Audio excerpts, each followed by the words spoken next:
winter will soon be upon us, which means Mo Webb of the First Peak Hedgehog Rescue is going to be kept very busy. Mo, you've already got 14 little hogs in at the moment, and with winter coming there's going to be a lot more, isn't it? Oh, a lot more, yes. I mean, they're coming in all the time. It's just that we lose quite a lot of them, obviously. They're very, very ill when they come in, so we tend to lose quite a few.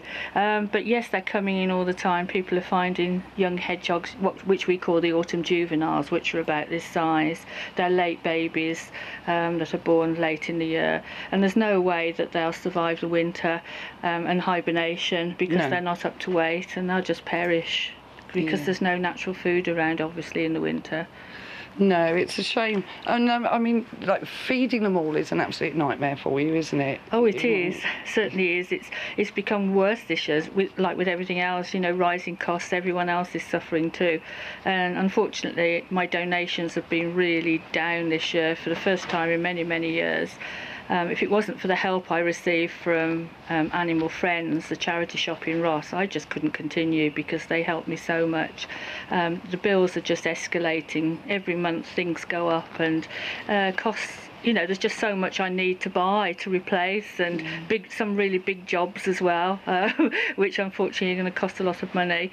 But it's just daily things like food. I mean, hedgehogs eat quite a lot of food, and people don't realise how much they eat. But I mean, people could help actually by donating the odd tin of dog food. Oh, I mean, dog or cat food, yeah. I mean, luckily for you, Eliza, my Eric does not like duck and rabbit dog food. Oh, you'll like that, Eliza. So rather than throw it in the bin, I thought you might like it. And if you do find your dog's not particularly fond of a brand you've got, then why not donate it to Mo's Hogs? So she'd really appreciate it, wouldn't you, Mo? Oh, certainly. As long as it's not fish-based. Yes. There's no fish varieties, because hedgehogs, and you're not supposed to give them fish. I don't know why, but you're not supposed to.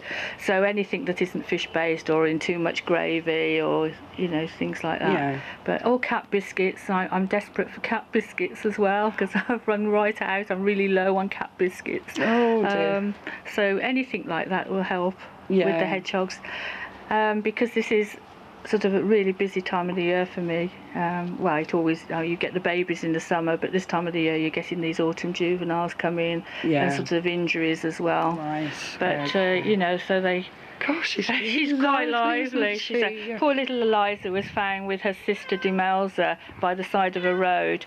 Her mother had been squashed, and they were cuddled up to trying to suckle off her. No. But this is quite a few weeks ago, and she was quite a lot smaller then. But she's doing incredibly well now. She does, yeah. She looks she's doing really, really well. Looks like there's never been anything wrong with her. No, I just must say that this time of the year coming up with November the 5th, that, you know, I beg people to please check their bonfires before they light them. Preferably to move them to another site before lighting them. I mean, this goes for any time of the year, not just November the 5th, but of course we tend to have more fires around this time of year. And I get a lot in with burn injuries. So yeah.